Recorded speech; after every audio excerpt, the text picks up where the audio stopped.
and welcome back to yet another episode of Indie Quest, your celebration of the indie and obscure. This is episode 27, and today we are going to bring you a couple of wonderful indie games to talk about, or what I believe are wonderful games. I know mine is. I don't know what Drachma's is because he didn't put it on the sheet, so it'll be a surprise to me. I'm assuming he didn't bring a troll pick. But I am Steve, or Blank, you can call me whatever you want, and I'm here with my wonderful second chair, Captain Drachma, today. How you doing, buddy? I'm doing swell, sir, and I can assure you that it is at least a pretty good game because it has to make the quest log, right? That's true. The general philosophy, the general mission of the show is we don't bring it if we don't like it in some way. I'm not bringing any of that jank that you play on your Twitch channel, so. I don't know. Does the B game on Nintendo DS count as an indie game? I'm thinking no. I want to say it had a major publisher. It's like Midway or something. Yeah, it was. I mean, indie games weren't hitting popularity until the 2010s, right? And the DS was out of it by then, or about out of it. Very true. Yeah, it's interesting. You think indie on the DS is kind of an interesting conversation because at that time, until the very end of the DS's life, there was no digital storefront. So if anyone made a game, if any indie developer wanted to make a game, they had to get it physically produced, which means they had to go through a publisher with access to do that. So it's almost like there's probably a bunch of stealth indie games that really were passion projects of one or two people or a very small team that just had to go through the sort of rigmarole of getting a major company to sponsor it. So you could almost make a case. I won't hear. You could almost make a case for the B game as an indie pick. I mean, there are definitely some out there that they probably got a publisher, right? I mean, a decently large publisher, but it didn't necessarily mean the team that developed the game was large. They just had to have enough money to pony up to make at least several copies of it, right? And then they get their game out there. That's how we have rare, like, My Little Pony games and stuff like that, because yep, minimum print runs that turned into these obscure gems. But yes, we are here again to talk about indie games. But before that, this isn't the main topic of the show, but I would be remiss not to mention it because we've both been going hard on it. Please, tell me how you liking that Elden Ring. I have had mixed emotions about our friend Elden Ring. Mr. Ring over there. Yeah. It's just, at first, so personally, I do not own a PS5 or an Xbox Series whatever. I bought myself a nice shiny gaming laptop when all that was going on because the supply was so low, and I found myself with a little bit of extra dough so I could shell out a little bit more money for a gaming system or whatever you want to call it, right?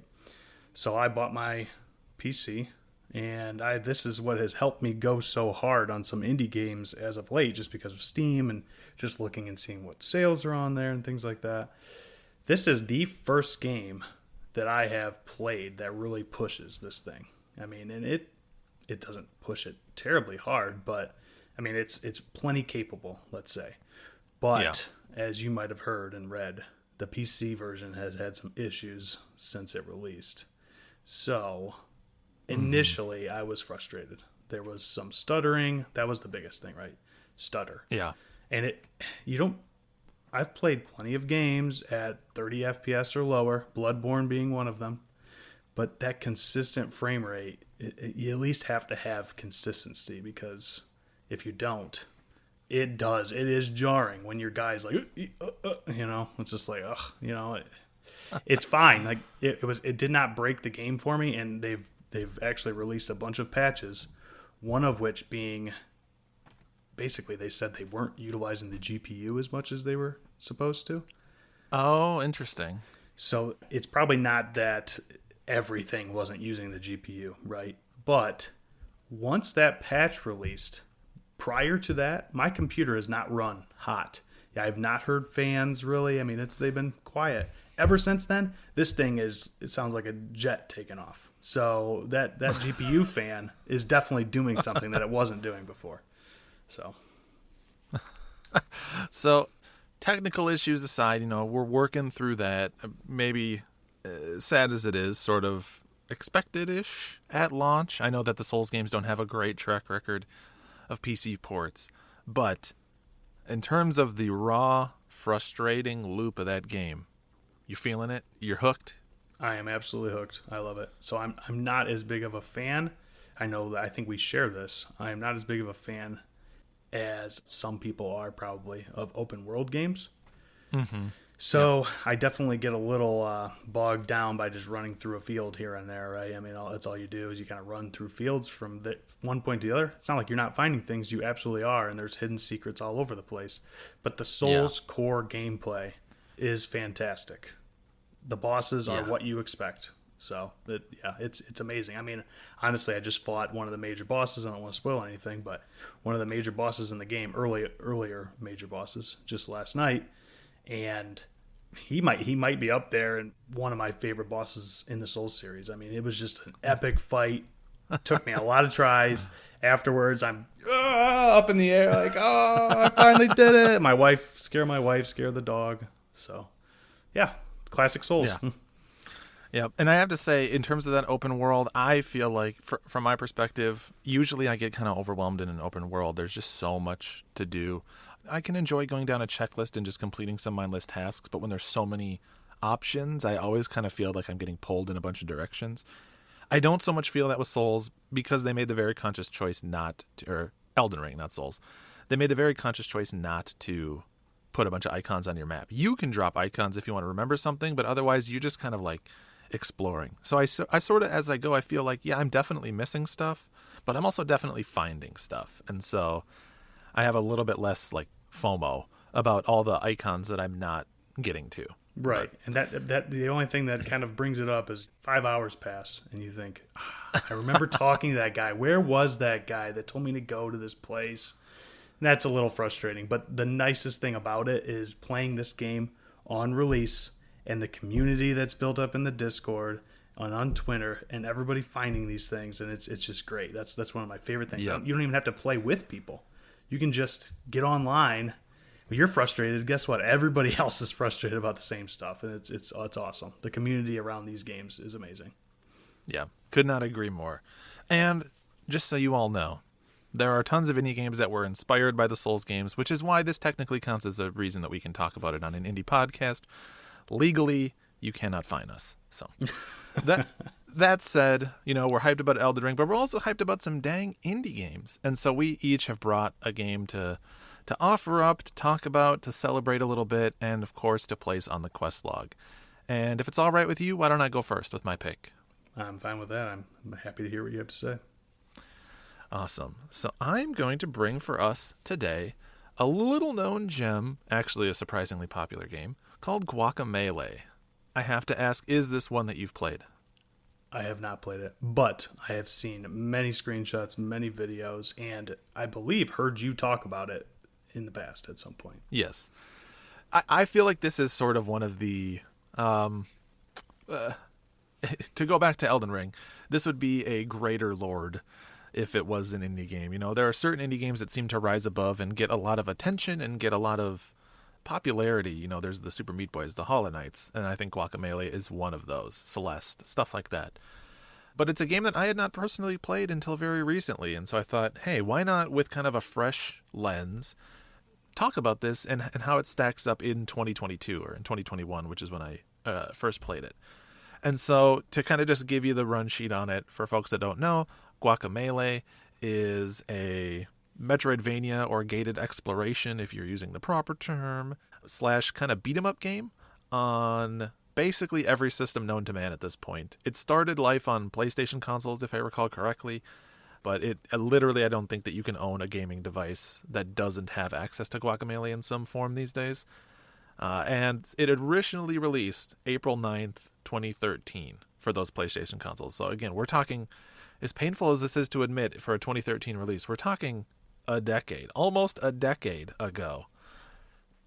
I'm old.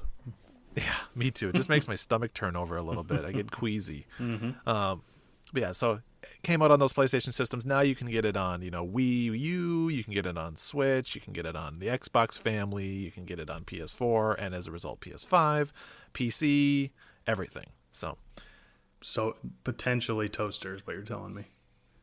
I mean, The toasters have a chance. All right. I have one of those for sure. So check your toasters, people.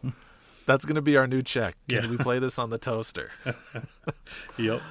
So yeah, it at a very high level, a 10,000 foot view of this. It is a gated exploration, right? You are going from A to B through a map that is mostly consistent of corridors and big rooms.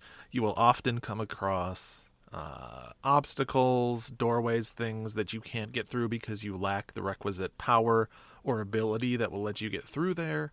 And not always doors, sometimes it's just the environmental design. You clearly lack some ability that is necessary.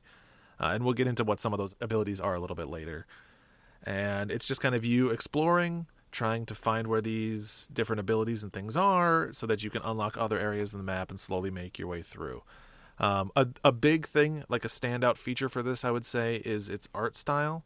Very, very heavily focused on, built in, honoring of Mexican culture and Mexican folklore. So there's a lot of iconography that'll be very similar to people that are familiar with that culture and folklore. And it's stylized almost to me in a way that is reminiscent of like a Saturday morning cartoon. It looks very good in motion, and it has very dramatic animations and sort of like sometimes like sharp lines and overdrawn sort of moves and things like that give it a real like cartoon animation feel combined with those other visual elements. So you say you've seen screenshots of it. When you look at this game, is it something that appeals to you? Do you enjoy the art style? Yes. Yeah, I think it's a really good looking game. I like the games that are cartoony because I think that a lot of effort goes into that kind of art style on the artist's part. There's nothing easy about hand drawn type stuff, right? It takes a lot of time.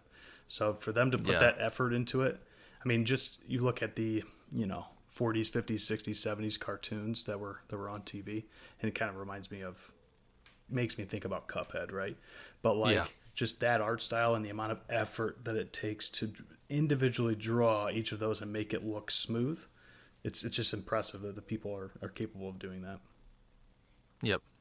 Yeah, and that strong, I think, art direction translates to all of Drinkbox's future games. So if you like what you see here, it's not always the same art style, but I would say the same attention to detail and the same level of quality is still there in other games by that same studio. But back to Guacamelee.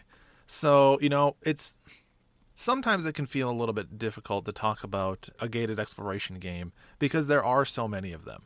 And so usually the first question is, what sets this one apart?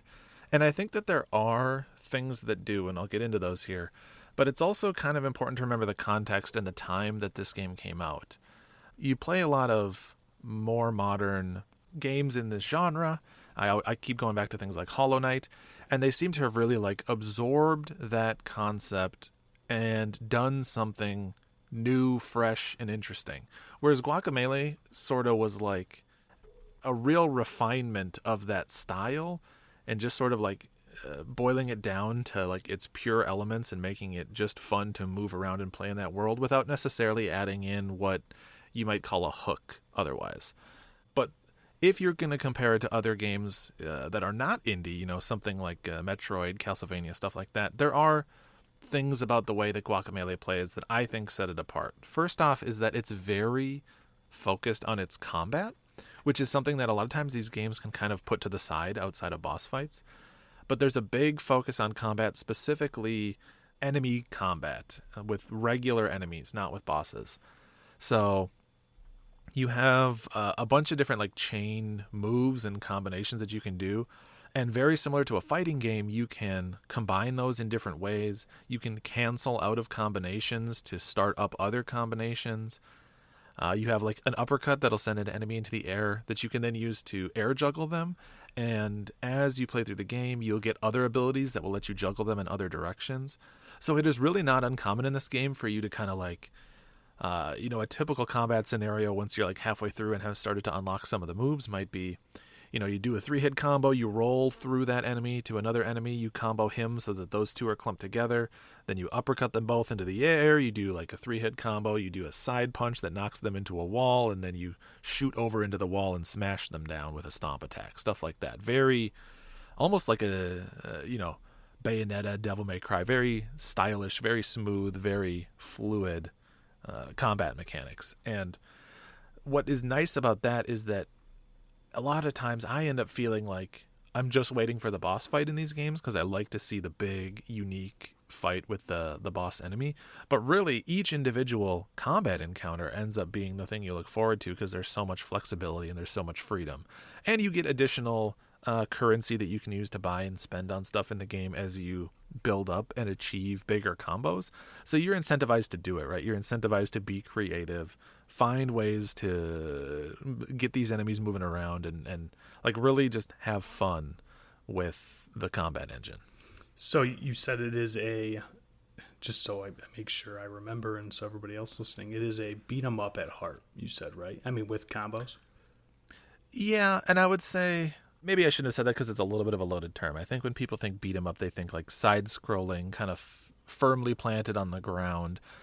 But it is more like almost like a 2D version of a character action game. A lot of like punch kick combos, a lot of uppercuts, a lot of manipulating where the enemies are in the space that they occupy so that you're not getting pincer attacked, stuff like that. Yeah, okay, that's cool. I mean, I guess in that way, without the combos, maybe it reminds me a little bit of Dead Cells. But when you said beat 'em up at first, I was thinking, I wonder if it drew inspiration from like the Kunio-kun series, River City Ransom, because that's really the only game I can think of that's a beat 'em up, but also offers that gated exploration. There are probably others that I just haven't played, but that, yeah.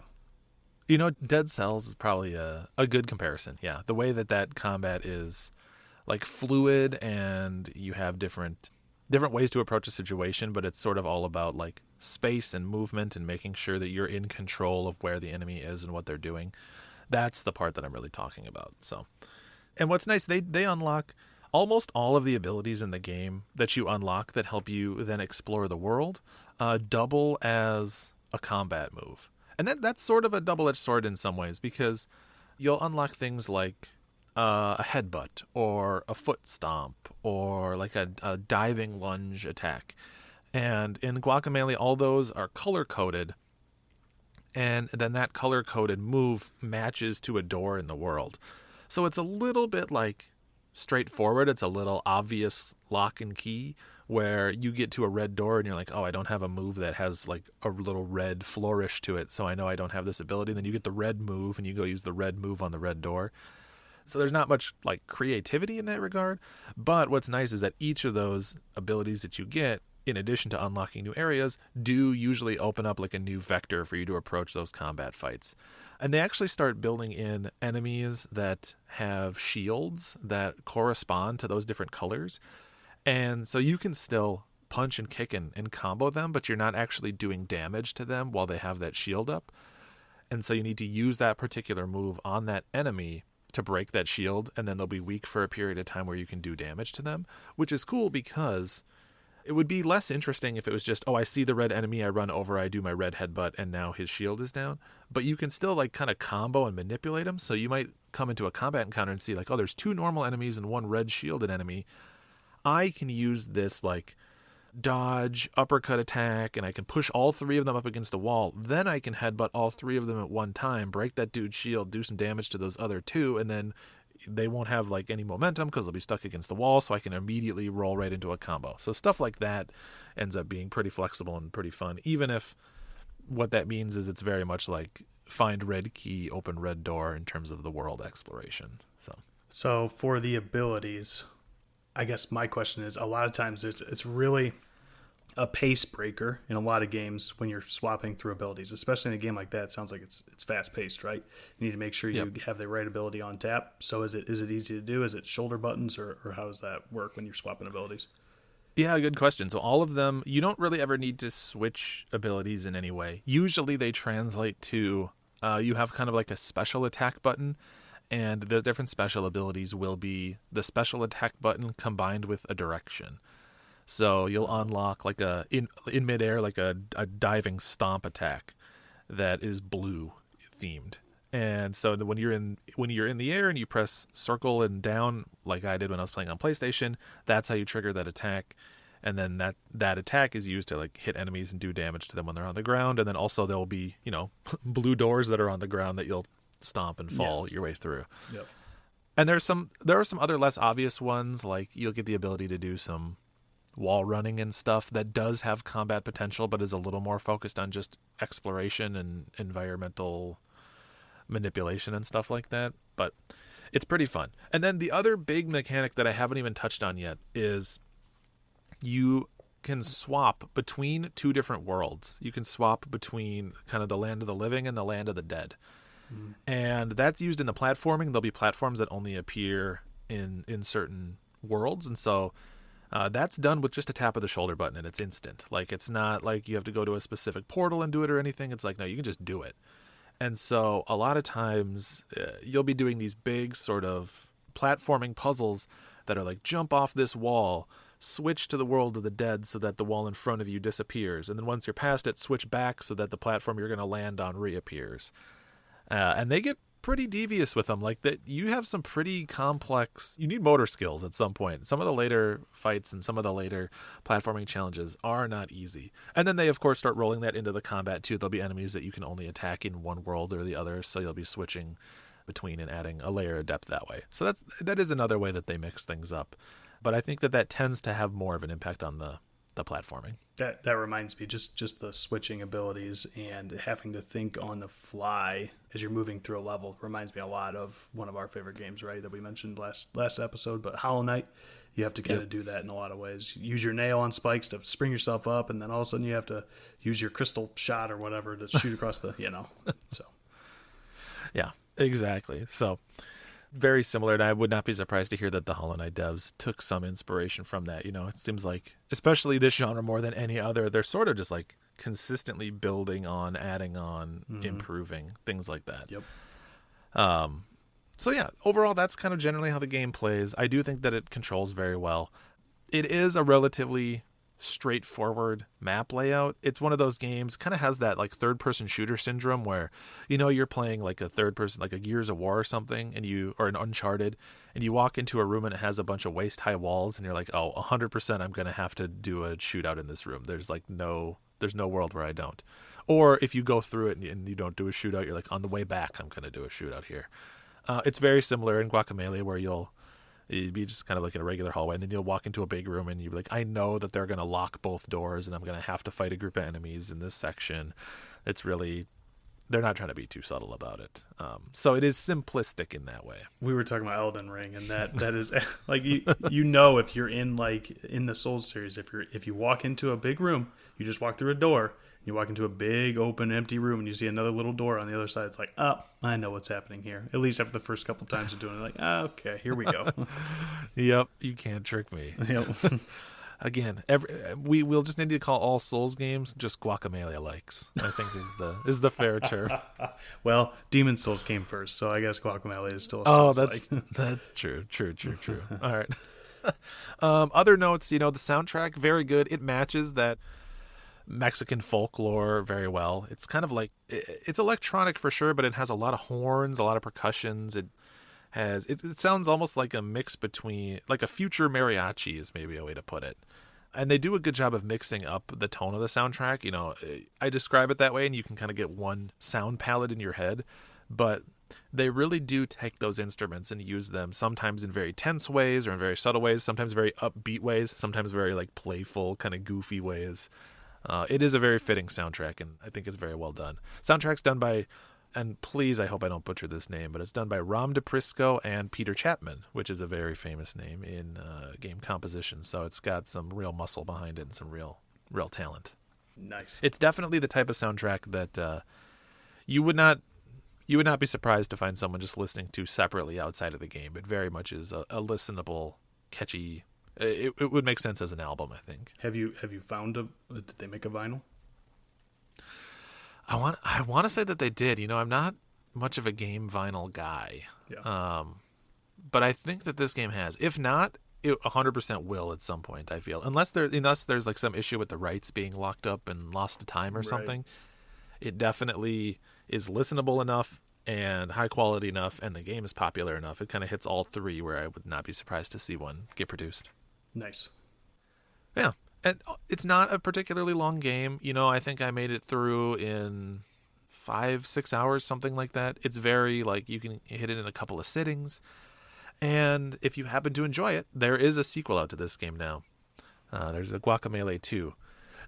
So I played the version that is just called Guacamelee, but this game has a pretty weird, kind of confusing, at least it was to me until I looked it up, history of releases and re-releases. So I'll try to break it down. In 2013, Guacamelee came out and just was on those PlayStation consoles. And then a few years later, they had released some costume DLC, some bonus missions, because there are like side quest missions, usually very fetch questy. Someone will be like, go get me 3 of these flowers that are in this area. You bring them back to them, and you get a little extra currency or something.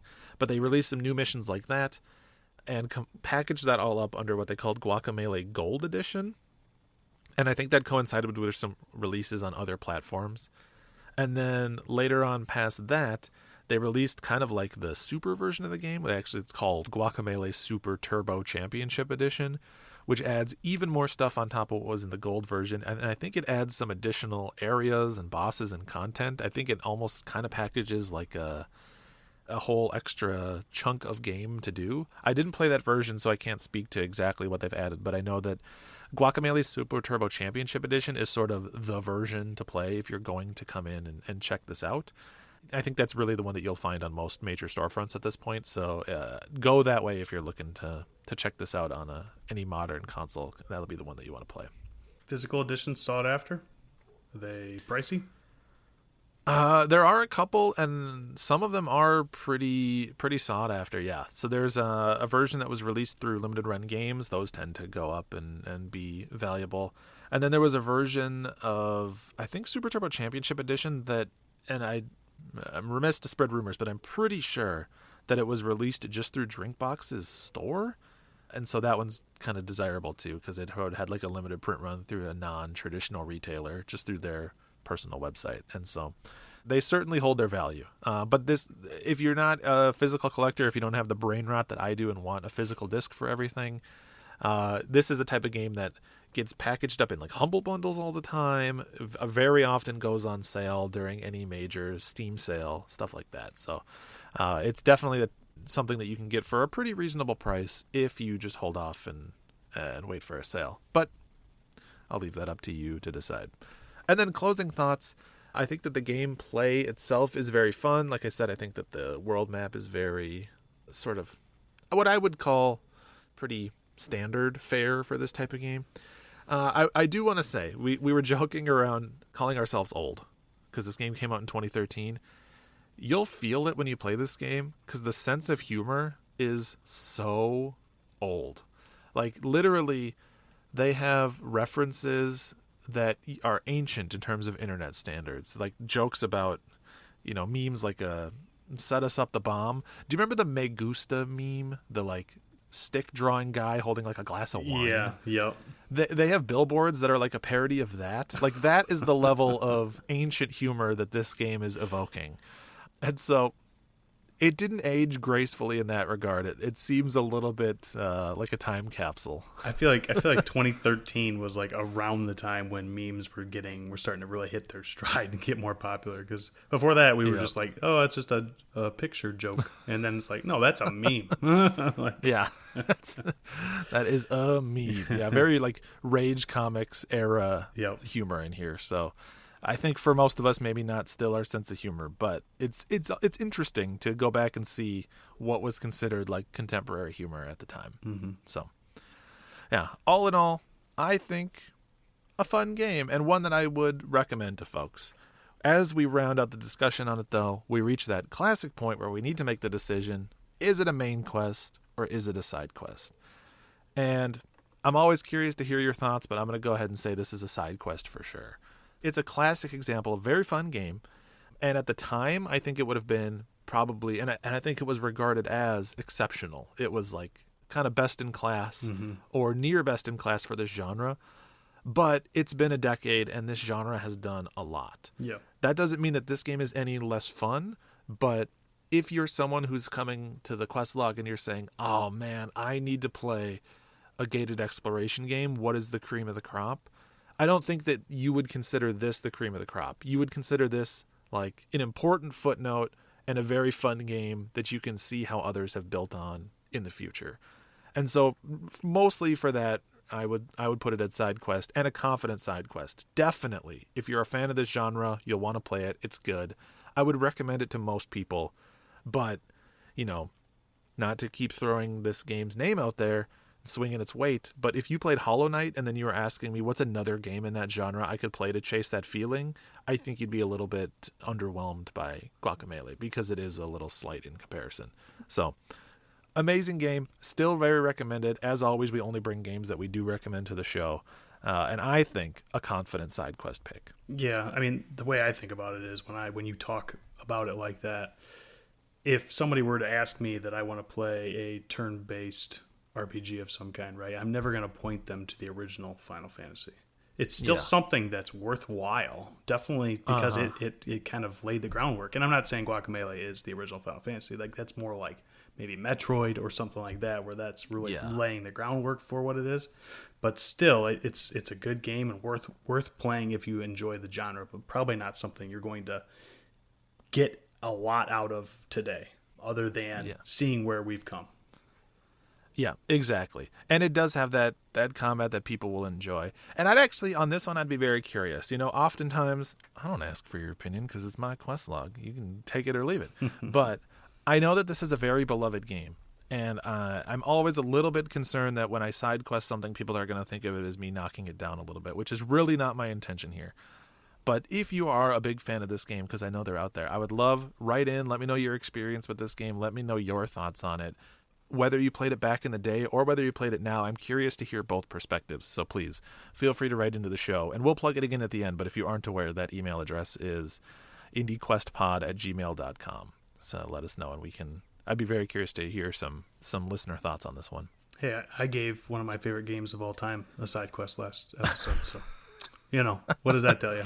They're still good games. Yeah, they're all very good. Very, very good. All right. Well, why don't you tell me what it is that you brought for me here?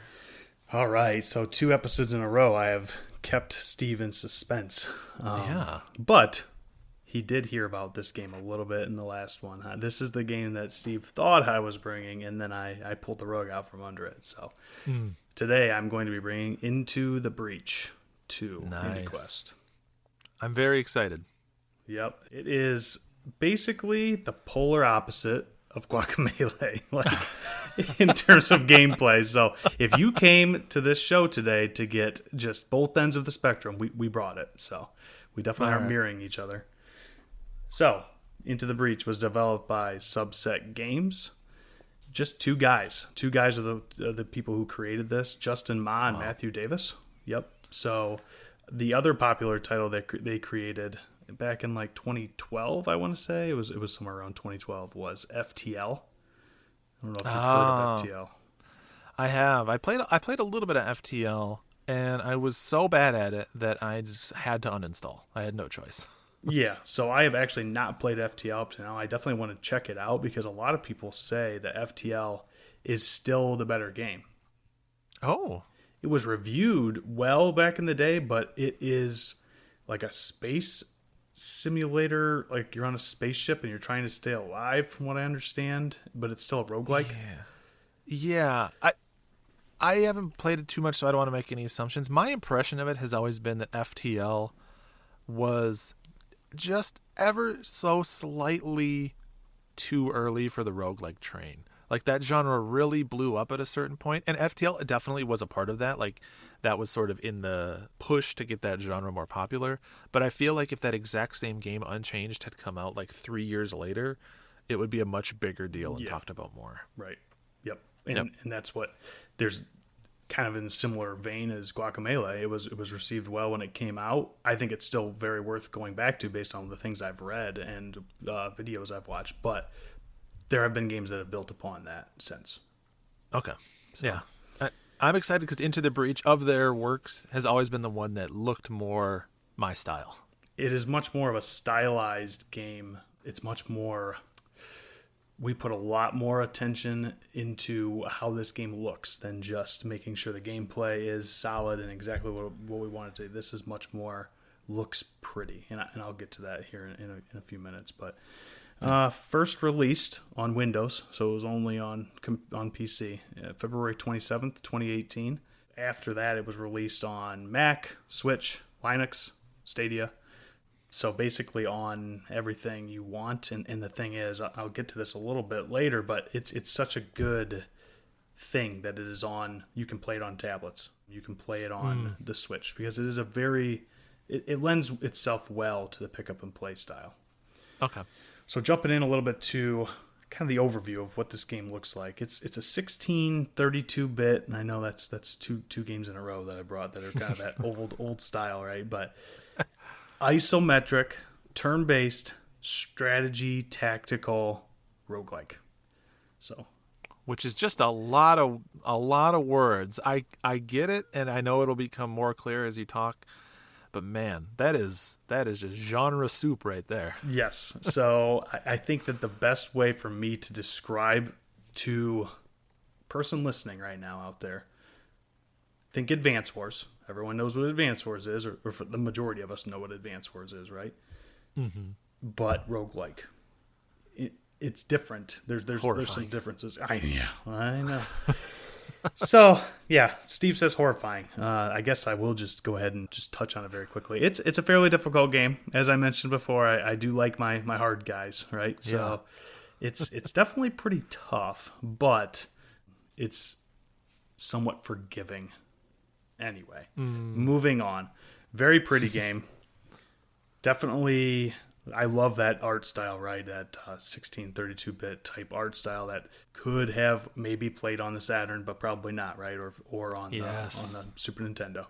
But it's 2D, right? It's 2D graphics, but like I said, isometric. So think you have a chessboard sitting on your table. It is an 8x8 grid.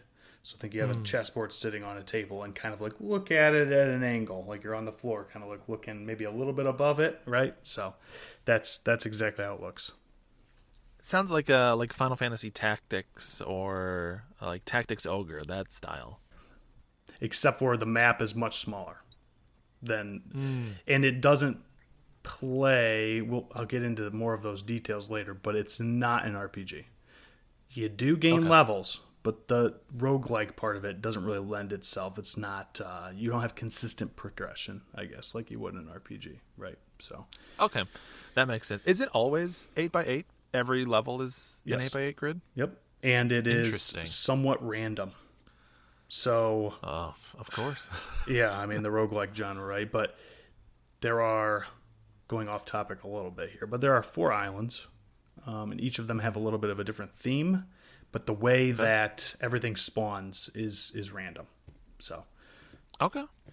So basically, you are part of an Earth defense team, and your goal is to stop an invasion by a bunch of Kaizo massive insectoid aliens. So, heck yeah! Yes, they are coming to destroy the Earth. They are called the Vec. So that is the entire purpose of the game is to make sure you halt them, make sure they don't destroy your cities, basically. So kind of that will definitely segue us right into kind of how the game plays. Yeah. So you have 3 mechs. There are multiple teams of mechs, but you control directly 3 mechs when you start up a run. You can choose between several different teams, like I said, and I can kind of get into those differences because there are a lot of differences between all the mechs and all the mech teams and how they play well together. The way you unlock these, kind of the meta progression, I've heard it called, right? In a roguelike or roguelite, is you play the game and meet certain objectives that do not involve you winning the run, but gain you that meta currency to then go and take it out and unlock, right? Other mech teams. That's the main goal of getting any money in this game, is just to unlock other mech teams so you can try out other styles of gameplay. Okay. Is it always just unlocking new? Is there any use of that or opportunity to like upgrade or modify your existing mech teams, or does that all come just in the form of new mech teams? So every mech team plays very differently with each other, but I believe kind of what you're talking about is the upgrading happens in game.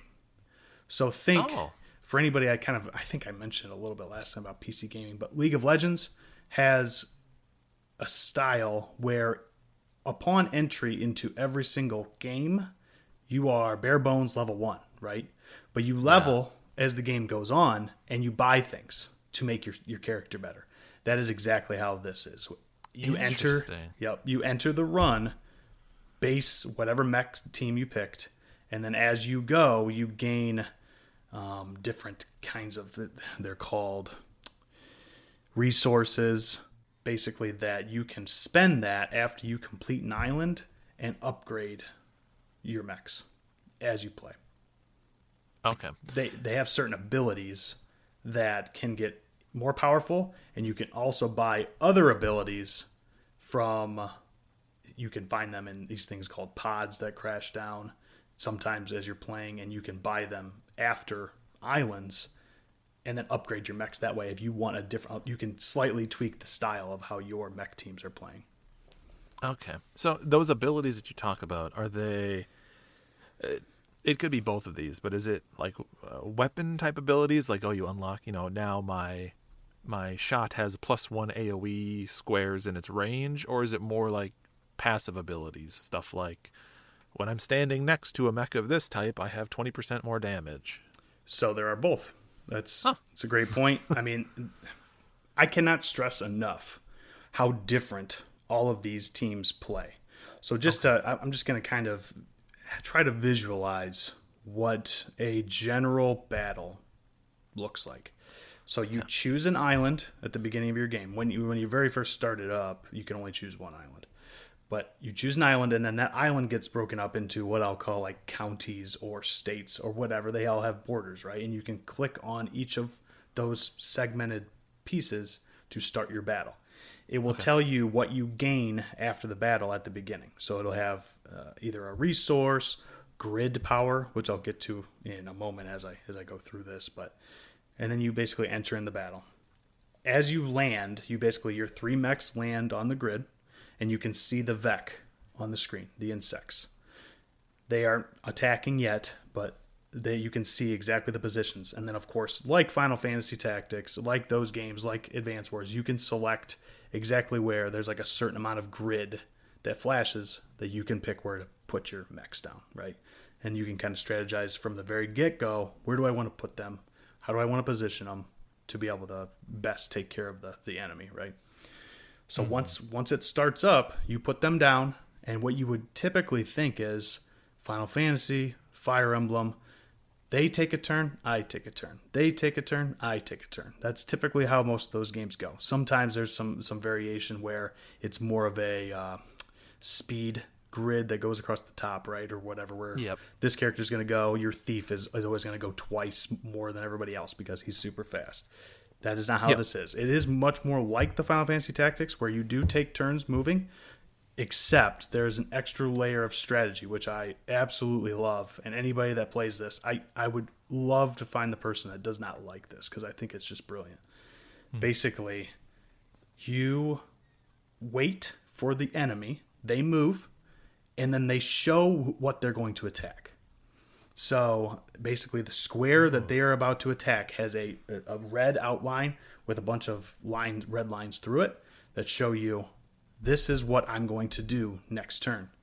Now, they don't actually destroy the buildings on that same turn. They just show you what they're going to attack. Whether they're going to attack a city, like I said, that's where your people are. You want to try to protect that, or they're going to attack you, right? One of your mechs. They can't do that.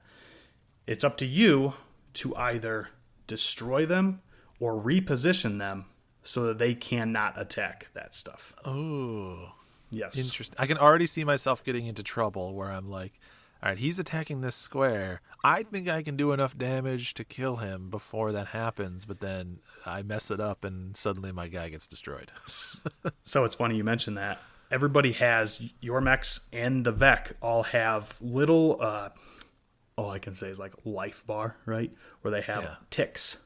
Like if a Vec has 2 health, then it'll show 2 ticks of health above him. If it has 5 health, it'll show 5 ticks.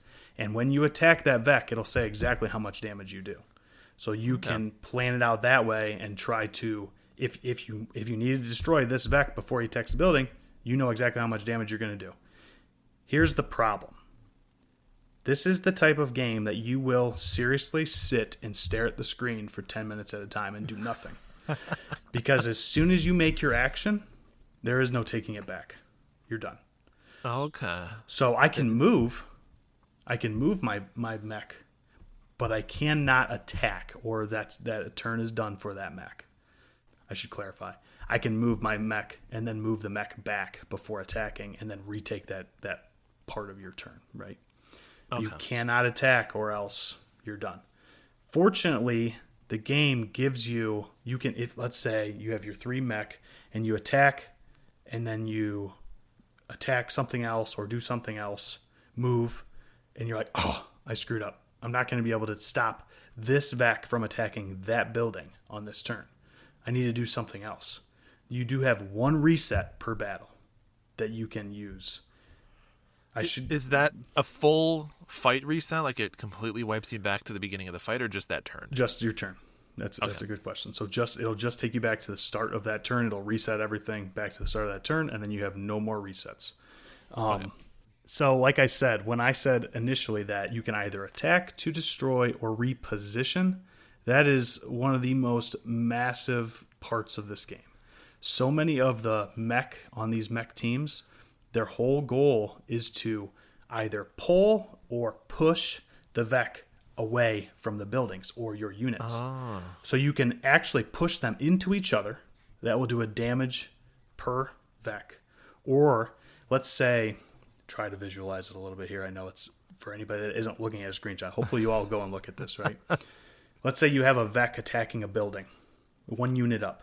And then another Vec is down like catty corner, right? Diagonal from that Vec. And he's attacking a building too. If you have a unit that can go and push that Vec 1 space, then all of a sudden that Vec is attacking his buddy ahead of him. Oh. So, that's genius. Yes, it is. And the other nice thing is, I kind of talked about turn order. You don't have a turn order for yourself because you can move however you want, but they do. So there's like a grid up at the top that shows you who's going to go first, second, third, fourth. So you can just reposition the guy who's going first to attack his buddy who's going second so that you take out 2 birds with 1 stone. He's not attacking a building. You don't even have to move the other Vec because before he has a chance to attack your building, he's already dead because his buddy killed him. Oh, I'm immediately starting to see how that 10 minutes of just planning comes into effect because you have to, like, very similar to chess, you're planning out 3, 4, 5 moves ahead, and you're like, okay, I am going to move him, I'm going to knock him over. Now I am going to leave this person here, and it looks like they're going to get attacked, but they're actually not, because that guy should be dead by the time that attack would come out. Oh, I see. This is like catnip for me. I'm like, yes. Give me more. I will tell my Polykill brothers, Steve and Trav, I think would both love this game. Like I really do think you guys would, because anybody who has, that intellectual, everybody loves solving a puzzle. Almost everyone loves solving a puzzle. And that is literally what this is. Anybody who likes chess should play this game because it's chess by yourself. And it's fantastic. A small question. Is there verticality or is it all one flat level? Nope, just flat. So I'll move on here onto some more of like the intricacies. That's your general how a turn takes place. Whole point is you have another life bar at the top of your screen. That is your grid power. Each of the cities have little lightning bolts above them that show how much power they have. If you let the Vec destroy them, then you lose your big life bar at the top. In order to beat your run, you cannot let that go all the way down, right? You have to keep some. You can let your mech die and you'll still be okay because you're going to get your mech back at the end of the battle. But you cannot let your grid power go all the way down. Okay, and that carries from fight to fight, or is Your that grid? Yes. Yep. Okay. Yep. Your grid does not reset. So when you attack a certain battle, sometimes you get the little lightning bolts as a reward, so you can actually build your grid back up. And if you do perfects, like you don't allow, basically the whole point, that's where it really diverges from these other tactics games. The whole point of this game is to protect your cities. Sometimes you're going to line up your mechs to get attacked purely because you don't want that mech that vec to attack a city. You'll take that hit. Okay. And that'll lead me into just kind of talking about how these different mech teams work. Yeah. So I kind of failed to mention there are different pilots as well, and the pilots have skills that work with certain mechs very well. So my favorite mech team is the Rusting Hulks. Basically, they utilize there are several different kinds of like elemental hazards in this game. The Rusting Hulks use smoke. So basically, smoke. There's a desert island that has a bunch of smoke because you just kick up the dust and it becomes smoke. Smoke in this game is as soon as you surround any unit with smoke, including the Vec, it basically, in my opinion, blinds them. So it makes it so they cannot attack. So if you have no way to stop that Vec from attacking that building, but you still have an ability that will smoke him, he's not going to be able to attack that next turn. So Interesting. I like it. And the Rusting Hulks have, like we were talking about earlier with passives, one of every single team unit has a passive of some kind. The Rusting Hulks passive is one of their mechs basically says any enemy surrounded in smoke gets damaged by 1 health. Oh. So, yes. So if you can, there we go. The whole goal is basically to cover the map with smoke. But the issue is there's one pilot that works well with it because she can still attack if she's surrounded in smoke, but none of the other pilots can. You can only have one of her, and you have to unlock her and stuff like that too. But Yeah. if you are surrounded in smoke, you cannot attack either unless you have her. So if you cover the entire thing in smoke, all of a sudden nobody can attack anything, which wouldn't be that horrible, but you're never going to cover the whole map in smoke because the objective is to protect the cities for 5 turns. It's a 5-turn battle. So you have 5 turns. Yep.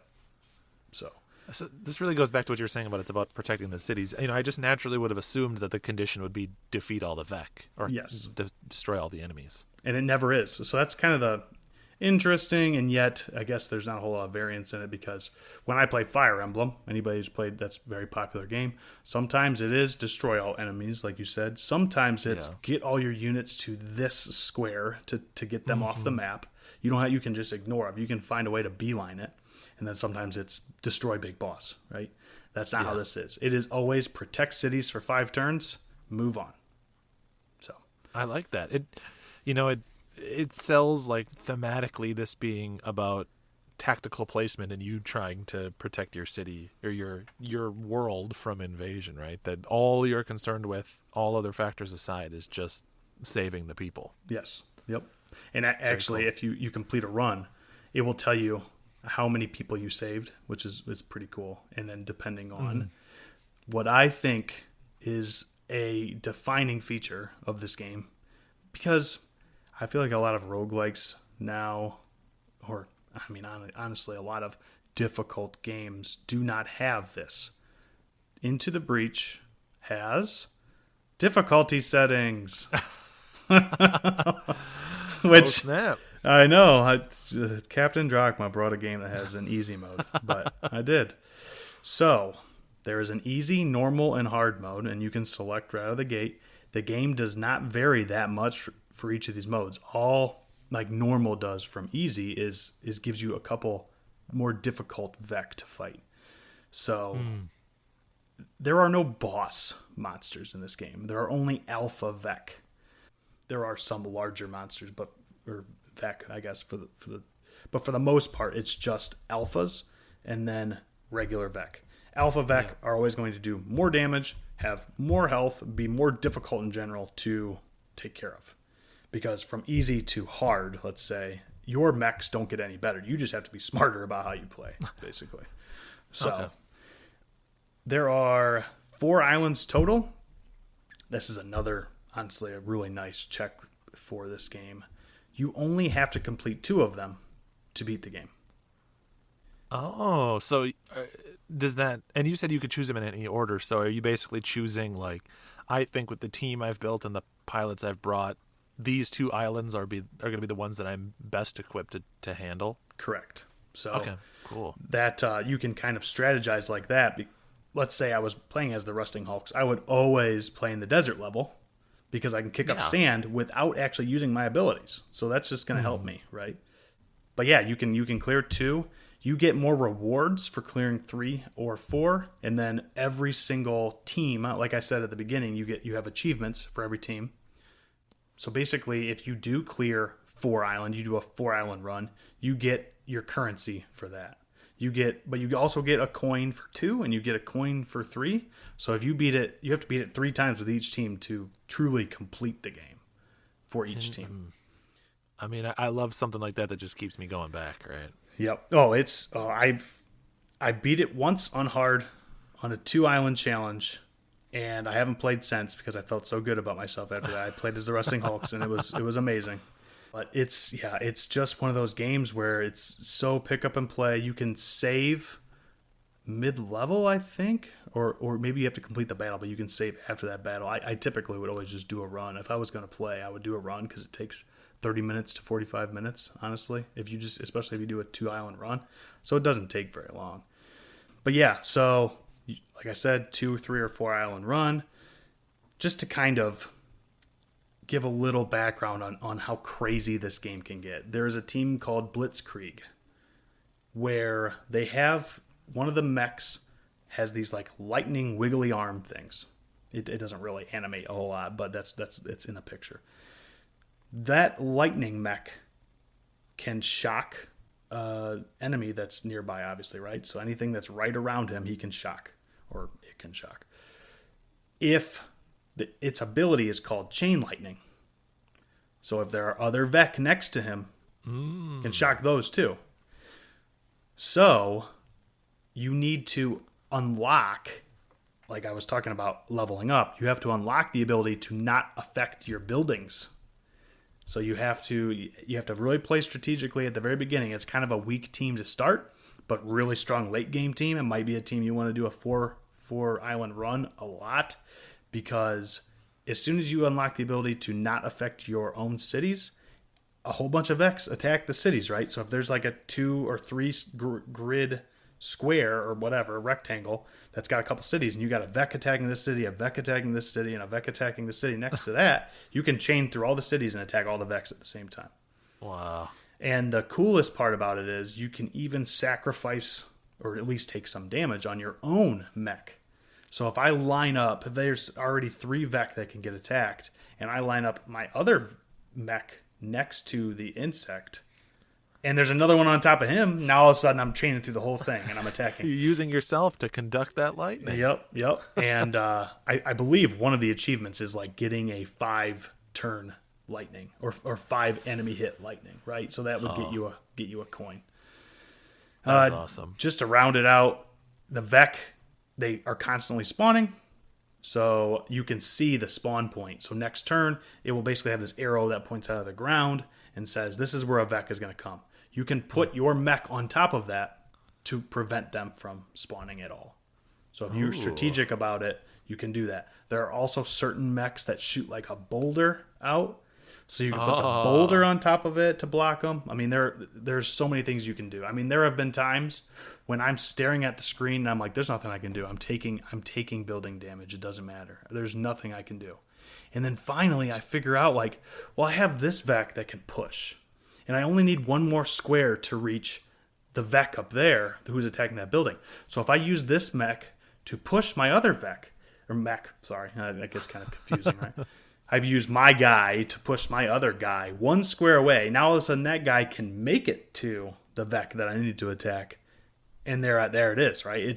Sometimes you just got to stare at it forever, but there's almost always a solution, and that's what I love. And you feel amazing when you finally figure it out. That's what I love to hear. So you mentioned then that like that that chain lightning ability that you unlock and get that new passive. And my question for all roguelikes is kind of always, does it have a pretty even progression? Like, do you keep unlocking new useful stuff as you go? And how long do you think, how long on average will someone take before they finally successfully complete that first 2-island run? Is it doable right out the gate, like a fresh file if you're really tactically minded? Yes. That you could do it immediately, or what? So typically in these kinds of games, you probably start, because you only start with one mech team. You start with the Rift Walkers. And you might be thinking to yourself, like, well, the Rift Walkers probably aren't that good of a mech team, and that's why you start with them. They want you to unlock a few things, get a couple achievements, and then you can unlock the Rusting Hulks. They cost 2 coins. No, the Rift Walkers are probably about the best team in the game, honestly. So it allows you to be good at the game right out of the gate because they're a very simple team. They just deal pretty good damage. They have some repositioning skills. But no, you can totally beat. If I went and played it right now on easy, on 2-island challenge, I should be able to beat it with the Rift Walkers. Something I want to kind of preface it. As gamers, especially as gamers who like difficult games, we get scared of playing on easy. I implore you to try this game. You can try it on normal once or twice. I did the same thing and got beat up pretty hard because you need to kind of learn the systems as you play. I've talked about it quite a bit, but everybody learns by doing, right? Yeah. Play on easy because really this game's tough. And easy is basically normal. Normal is basically hard, and hard is like very difficult. There's a lot of alphas that spawn. You have to be really good with your positioning to make sure to try to actually complete the 2-island run at least and get to what I didn't mention. But there's like a final small island that's the same thing, except for there's a lot of enemies that you have to fight. So play on easy. It is so worth it, and it's the way to get you into this game, and it's just something you have to do because I think that anybody who likes to puzzle themselves at all, this is worthwhile playing. So, I'm happy to do it. Yeah, I'm not above a little bit of easy. I'm happy for all the difficulty options we can get. So, if I have to start on easy to become a master eventually, I absolutely will. All right. So, soundtrack is by Ben Prunty, I believe. Prunty.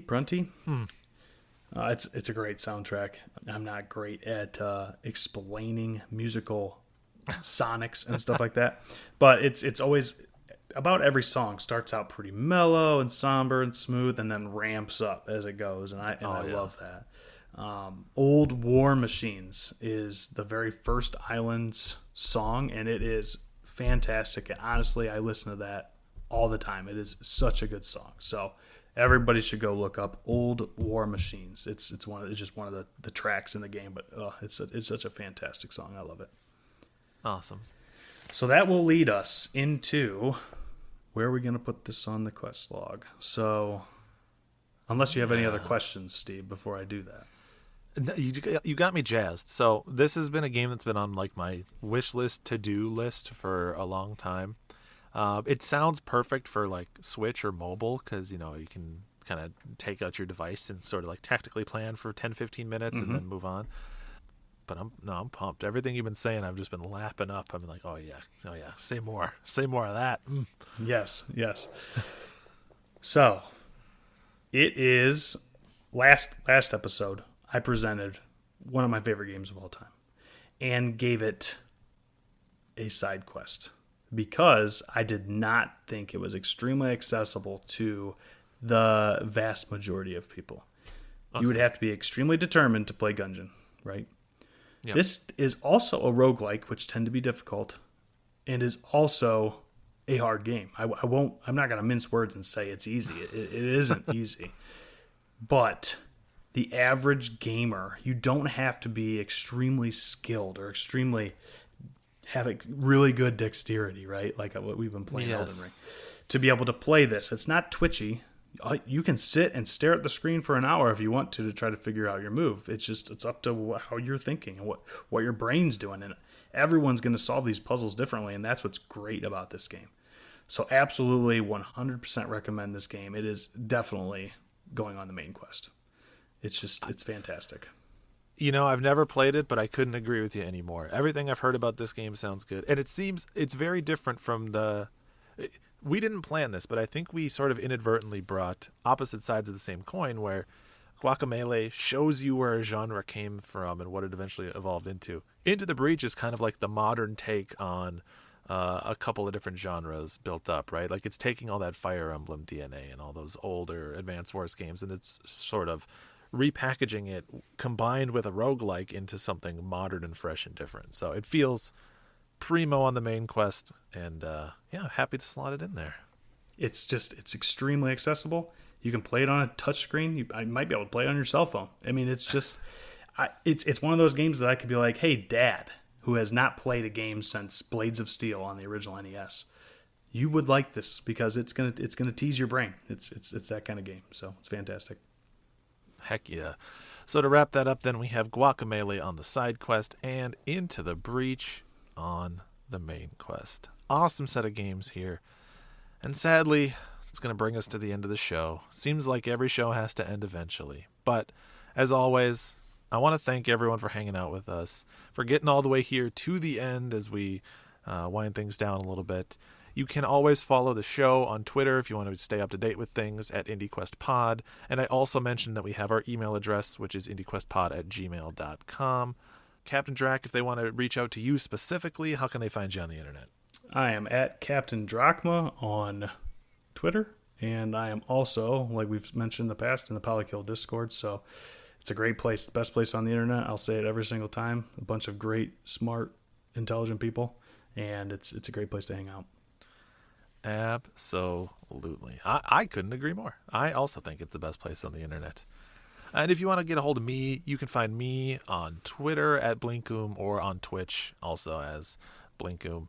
And for all of you out there thinking, damn, I'm missing Frantic. Where's my Frantic at?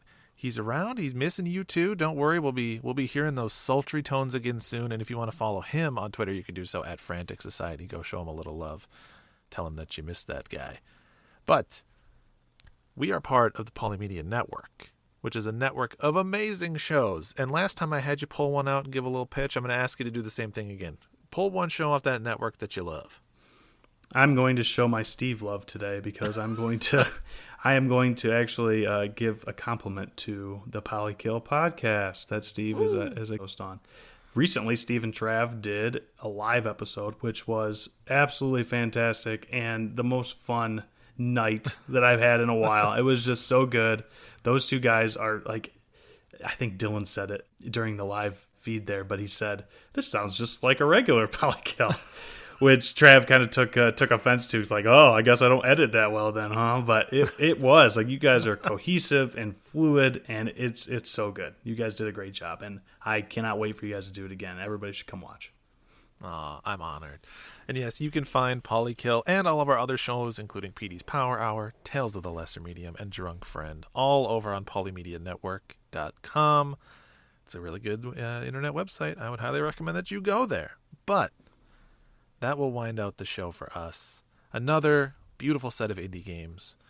And I just want to thank everyone for sticking with the podcast and always listening and for always loving indie games. It's a good time. I love doing it, and I'm glad that other people are finding value. We've gotten a lot of positive feedback lately, both about Drachma coming in and stepping in as a third chair, and also just about the podcast in general returning, and we very much appreciate that. So thank you.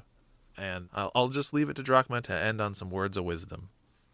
My words of wisdom will always be, and I think I'll probably always talk about this, but there's an indie game out there for everyone, and that's the greatest part of the indie sphere. No matter what kind of gamer you are, whether you're casual or hardcore, like I think I am, there's an indie game for you. So play more indie games. Thanks, everybody.